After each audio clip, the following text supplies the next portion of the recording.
गरीब का जादुई पकवान। इस कहानी की शुरुआत कुछ इस तरीके से होती है कि ज्योति आरती पूजा एक छोटे से घर में खड़ी है और आपस में बातें कर रही है। पता नहीं मम्मी कब आएगी और कब हम लोगों के लिए खाना लाएगी। उन लोगों के घर में एक मम्मी है और एक दादी है। पापा उन लोगों के नहीं है। तभी दादी आती है गुस्से में और बोलती है कि तुम लोग ज्योति आरती पूजा, तुम लोग को तो कोई काम धंधा है नहीं, जब देखो तो खाना खाना करते रहती हो। तुम और तुम्हारी मम्मी दोनों लोग मिलकर तो हमको परेशान कर दी, कहीं जाके तुम लोग डूब भी नहीं मर रही हो। बाप को तो खा गई, तुम्हारी मम्मी तो एक भाई को तो पैदा कर ही नहीं पाई, 3 लड़की मेरे सिर पे रख दी और पता नहीं सुबह से कहाँ भटक रही है।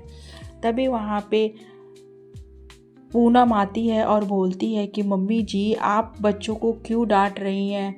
अगर जो भी बात है, जो भी शिकायत है हमसे कहिए, बच्चों को क्यों डांट रही हैं आप, इसमें बच्चों की क्या गलती है।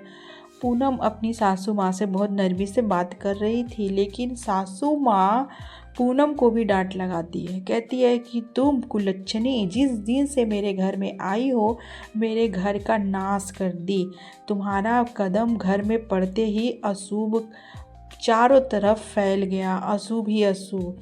पूनम लगातार 3 लड़की को पैदा की, जिसकी वजह से सासू माँ दुखी थी और अचानक पूनम के हस्बैंड का एक्सीडेंट हो गया था, तो जो अब इस दुनिया में नहीं है, और उसका आरोप सासू माँ पूनम पे लगाती है कि तुम्हारी वजह से ही इस घर में सारी गलत चीज़ें हो रही हैं, तुम्हारी वजह से ही मेरा बेटा नहीं है, तुम्हारी वजह से ही इस घर में वंश नहीं है, क्योंकि तुम कुलच्छनी हो, केवल तुम बेटी पैदा कर सकती हो और इसके अलावा तुम कुछ नहीं कर सकती।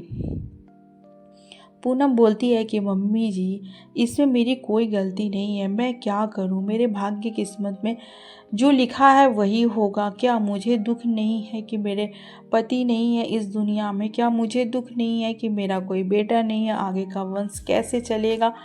आप क्यों मुझ पे इतना आरोप लगाती हैं। इतना कहकर पूनम चली जाती है काम पे। तो वो ढाबा पे काम करती है, तो ढाबा का मालिक बचा हुआ खाना पूनम को देता है और 1 तारीख था तो पैसे भी देता है और बोलता है पूनम ये लो बचा हुआ खाना, पनीर की सब्जी और कचौड़ी है, तुम अपनी बेटी लोग को दे देना खाने के लिए, क्योंकि ढाबे में बच गया था, आखिर खाना इधर उधर होगा। तो पूनम बोलती है भैया आपका बहुत बहुत धन्यवाद कि आपने मेरे परिवार पे इतना ध्यान दिया, आपको इतना याद है कि मेरे घर में बेटियां हैं जो भूखी प्यासी बैठी हैं अपनी मम्मी के इंतज़ार में। धन्यवाद भैया कह के पूनम खाने का पोटली लेकर घर आती है और बोलती है ज्योति आरती पूजा जल्दी से आओ और लो पूड़ी और पनीर की सब्जी खा लो, आज ढाबे में बच गया था इसीलिए भैया ने आते वक्त तुम लोगों के लिए दिया है। ज्योति आरती पूजा तीनों लोग खुश हो जाते हैं, बोलते हैं मम्मी तुम यहाँ पे रखो और मैं बर्तन लेकर के आती हूँ, फिर हम लोग मिलकर खाना खाएंगे। तभी दादी आती है और बोलती है कि पूनम खाना छोड़ो, पहले 1 तारीख है पैसे निकाल के दो, तुम्हें आज पैसे मिले हैं सैलरी के। पूनम बोलती है मम्मी जी आप पैसे मत लीजिए, क्योंकि मुझे ज्योति आरती पूजा तीनों के स्कूल का फीस भरना है, नहीं तो इन लोग का नाम कट जाएगा, तो फिर इन लोग क्या करेगी। 2 4 शब्द अक्षर पढ़ ले ताकि अपने पैरों पे खड़ी हो जाए। तो सासू माँ कुछ भी नहीं सुनती है और बोलती है पैसे निकाल और चल माँ बेटी बाहर हो जा घर से बाहर। धक्के मार के सासू माँ सबको बाहर निकाल देती है, सब सड़क पे आ जाते हैं अपना सामान लेकर, सब इधर उधर भटकने लगते हैं। जब वो लोग कुछ दूर आगे जंगल में पहुंच जाते हैं तो वहाँ एक पिंजरे में खरगोश बंद था। खरगोश चिल्ला रहा था बचाओ बचाओ बचाओ। तभी पूनम बोलती है कि अरे ये कैसा अचंभा है, ये खरगोश बोल रहा है। तो ज्योति बोलती है हाँ मम्मी ये खरगोश तो बोल रहा है। तो पूनम बोलती है कि चलो हम लोग इसको बचाते हैं। पूनम और ज्योति आरती पूजा सभी लोग खरगोश के पास जाते हैं और उसे बहुत आश्चर्यचकित होकर के देखते हैं कि ये देखो अचंभा, खरगोश बोल रहा है, बोलने वाला खरगोश। तभी पूनम उसका जाल हटाती है तो खरगोश बच जाता है और अचानक उसमें से चमक आता है और वो खरगोश एक सुंदर सी परी बन जाता है। परी बताती है कि मैं आई थी नीचे ज़मीन पर टहलने के लिए, लेकिन किसी ने मुझे कैद कर लिया और मैं खरगोश बन गई थी और मैं चिल्ला रही थी। तब से मेरी कोई मदद नहीं किया, लेकिन तुम्हारा बहुत बहुत धन्यवाद कि तुमने मुझे बचाया और खरगोश को पिंजरे से अलग किया, जिसकी वजह से मैं बच गई। मैं तुम लोगों पे बहुत ज़्यादा खुश हूँ।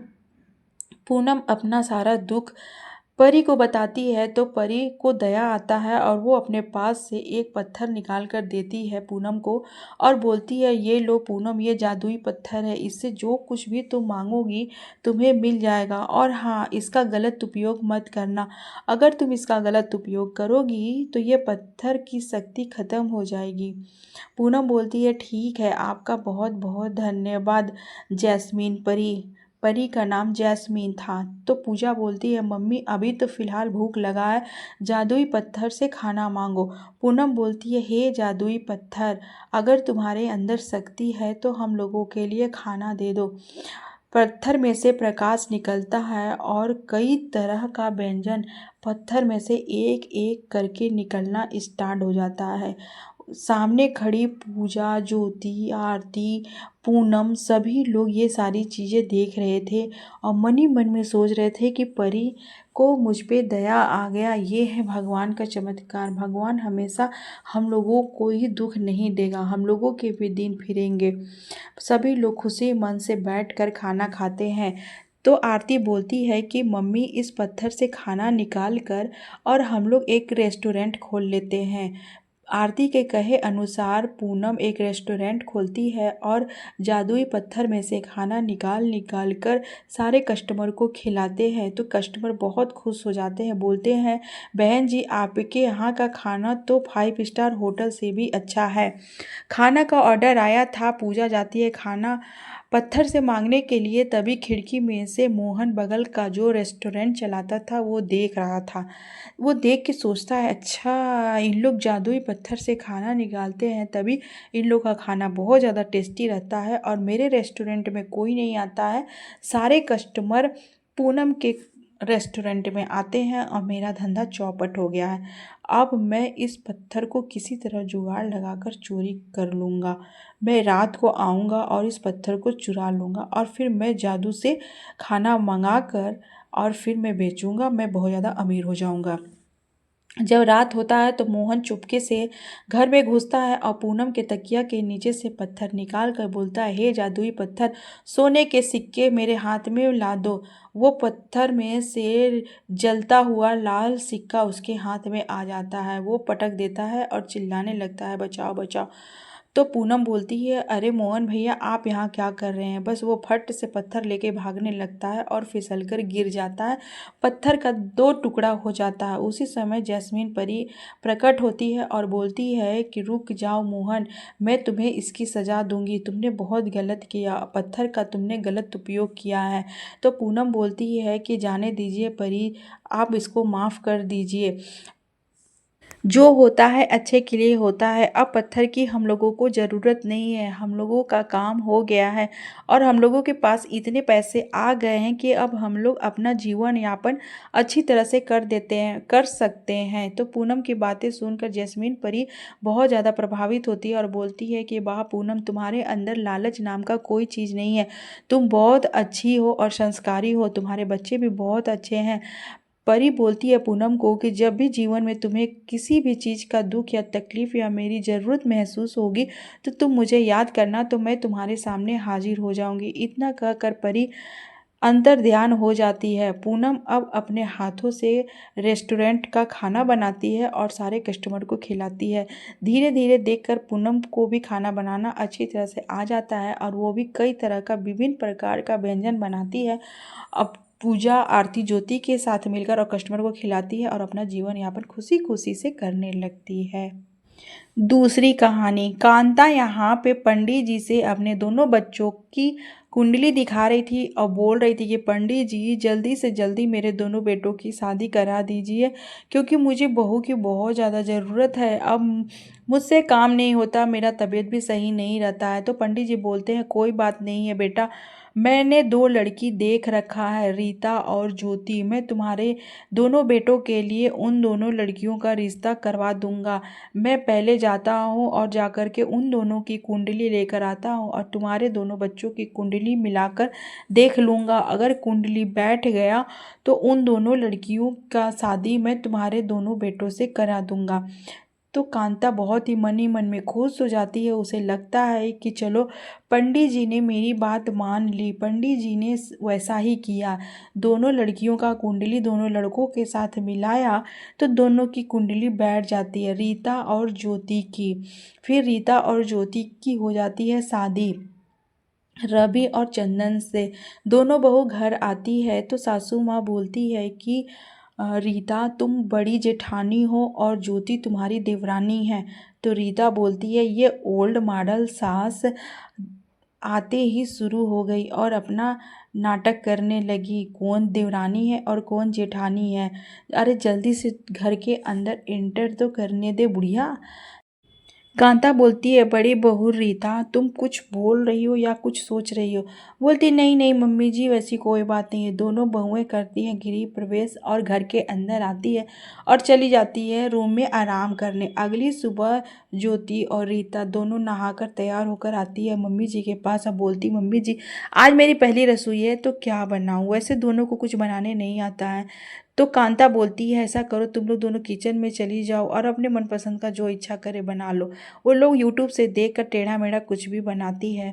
कांता उन दोनों को बुलाती है और बोलती है कि देखो बेटा अब आ रहा है छठ पूजा, तो तुम दोनों को करना होगा छठ पूजा। ज्योति और आरती बोलती है कि ये छठ पूजा क्या होता है, हमें तो पता ही नहीं। तो मम्मी जी बोलती है कि कल तुम लोग दोनों नहा कर आना, मैं तुम लोग दोनों के लिए नहाए खाए का प्रसाद बना के रखूँगी। तो चावल दाल और लौकी की सब्जी बनाकर कांता उन दोनों बहुओं को देती है। जैसे ही ज्योति आरती खाती है बोलती है ये क्या मम्मी जी ने खाना दे दिया, कितना स्वादहीन है, इसमें ना कोई स्वाद है ना कोई मसाला है। मम्मी जी आप कितना सादा खाना दे रही हैं हम लोगों को। तो कांता बोलती है कि बेटा ये नहाए खाए का प्रसाद है तो ये सात्विक होता है और ये मसाला तेल से नहीं बनता है, ये घी में बनता है और इसे तुम पेट भर खा लो क्योंकि कल खरना है तो तुमको सारा दिन कुछ खाना नहीं होगा और फिर शाम को खीर पूड़ी बनाना होगा। रीता मन में सोचती है कि एक तो ऐसा सादा सादा खाना खा के कल दिन भर भूखे। तो दूसरा दिन दोनों नहा धोवा कर रेडी हो जाती है और दोनों को लग जाता है भूख। तो ज्योति बोलती है कि भाभी देरी किस बात की, चलिए पिज़्ज़ा ऑर्डर कर लेते हैं, मम्मी जी थोड़े ना देख रही हैं। तो ज्योति फ़ोन निकालती है और पिज़्ज़ा ऑर्डर करके पिज़्ज़ा मंगा लेती है। दोनों चुपचाप रूम में बैठकर पिज़्ज़ा खा लेती है खरना वाले दिन। तो मम्मी जी उधर से आवाज़ लगाती है ज्योति और रीता जल्दी से बाहर आओ, खरने का टाइम हो गया। वो लोग क्या करती है खाती है और बचा हुआ पिज़्ज़ा ऊपर छत पे चिपका देती है। बाहर निकल कर आती है, नहाती है और खीर पूड़ी बनाकर खरना करती है। मम्मी जी बहुत ज़्यादा खुश थी और बोलती है बेटा भोर में उठकर प्रसाद बना लेना ठेकुआ। तो ज्योति और रीता बोलती है ठीक है। ज्योति और रीता सुबह में उठकर नहा धोवा कर दोनों प्रसाद बनाने लगती है ठेकुआ। तो ज्योति बोलती है कि भाभी देख कर तो लालच लग रहा है, खा ले क्या। तो रीता बोलती है हाँ हाँ खा लो, मम्मी जी देख थोड़े ना रही हैं। बस फटाफट ज्योति निकाल कर खाने लगती है। वो खा लेती है तब कांता वहाँ पे आती है और बोलती है कि बेटा ये लो पीली साड़ी, नहा धोवा के तैयार हो जाना, शाम को अर्घ का टाइम है। मैं बहुत खुश हूँ कि मेरी 2 बहुएं इतनी समझदार और सुशील आई है कि जो मैं कह रही हूँ उन लोग अच्छा से मेरे नियम का पालन कर रही है। मेरी इच्छा थी कि मेरे आंगन में मेरी दोनों बहुएं छठ पूजा करें और देखो तुम लोग दोनों कर रही हो। रीता को बहुत अफसोस लगता है कि ज्योति हम लोग कितना गलती पे गलती किए जा रहे, कल पिज़्ज़ा खा लिया, आज ठेकुआ भी खा लिए और बताओ मम्मी जी के मन में कितना श्रद्धा भाव है, हम लोग से गलती हो गया, हम लोगों को ऐसा नहीं करना चाहिए। दोनों बहुत अफसोस करती है और फिर टोकरी सजाती है फल पूड़ी ठेकुआ से और पीले वस्त्र धारण करती है। उन लोगों के पति भी पीला पीला कपड़ा पहनते हैं और फिर छठ पूजा का अर्घ देने पहुंच जाते हैं। वहाँ बहुत भीड़ था, सभी लोग पानी में हाथ जोड़ कर के खड़े थे, सूर्य भगवान पे ध्यान लगाए थे। माइक से कथा चालू था। एक औरत थी जिसका कोई बच्चा नहीं था, बांझ थी। वो छठ पूजा बहुत ही श्रद्धा भाव से करती है, सच्चे मन से करती है, तो उसका अगले साल गोद भर जाता है। बोलिए छठी मैया की जय। ज्योति अब आरती कथा सुनती है तो उन लोगों को बहुत डर लगता है। बोलती है कि भाभी, हम लोग कितना गलती पे गलती करके पूजा कर रहे हैं, भगवान हम लोगों को माफ़ करे। तो ज्योति बोलती है, हाँ भाभी, ये बात आप तो बिल्कुल सही कह रही हैं। दोनों लोग बहुत डरते डरते पूजा करती है, अर्घ देती है और फिर शाम को पूजा अर्घ करने के बाद फिर घर आती है और फिर सुबह का भी जाकर के अर्घ देती है, पूजा करती है। तो फिर मम्मी जी आती हैं। दोनों बहू रीता और ज्योति मम्मी जी को देखती है तो मम्मी जी का पैर छूने जाती है। पैर छूती है तो मम्मी जी बोलती है, सदा सुहागन रहो। मैं बहुत ज़्यादा खुश हूँ कि तुम लोग दोनों ने मिलकर मेरा सपना पूरा किया। मेरी बहुत इच्छा थी कि मेरी दोनों बहुएं पूजा करें और तुम लोग दोनों ने पूजा संपन्न कर लिया। तो वो दोनों पैर पे गिर के अपनी सासू माँ के और रोने लगती है, माफ़ी मांगती है, मम्मी जी हमें माफ़ कर दीजिए, हम लोग बहुत गलती किए हैं। हम लोग खरना वाला दिन पिज्ज़ा खाएं और फिर मम्मी जी बोलती है, ये तो तुम दोनों ने बहुत गलत किया। मैं तो तुम लोग दोनों को बहुत सीधा समझती थी, बहुत संस्कारी समझती थी, लेकिन तुमने तो मेरी भावना के साथ खिलवाड़ किया, पूजा के साथ खिलवाड़ किया। लेकिन इसमें अफसोस की बात इतना ज़्यादा नहीं है। चलो, तुम लोग के मन में बहुत ही ज़्यादा पछतावा है, पश्चाताप है कि तुम लोग दोनों ने गलती किया। जाओ, जाके हाथ जोड़कर नाक रगड़कर माफ़ी मांगो, कान पकड़कर उठक बैठक करो, माफ़ी मांगो तो माता रानी, माता और सूर्यदेव तुम्हें माफ़ कर देंगे। तुम जाओ, जाके माफ़ी मांगो। दोनों बहुत हाथ पैर जोड़कर माफ़ी मांगती है और फिर अगली बार पूरे श्रद्धा भाव से दोनों बहुएं ज्योति और रीता पूजा करती है। तो मम्मी जी कांता बहुत ज़्यादा खुश होती हैं कि मेरी बहुएं जैसा मैं चाहती थी वैसे दोनों आई है और दोनों घर परिवार अच्छे से संभाल लेंगी और दोनों बेटों को भी अच्छे से संभाल लेंगी। फिर उसके बाद सभी लोग जाते हैं घर और सब खुशी खुशी रहने लगते हैं।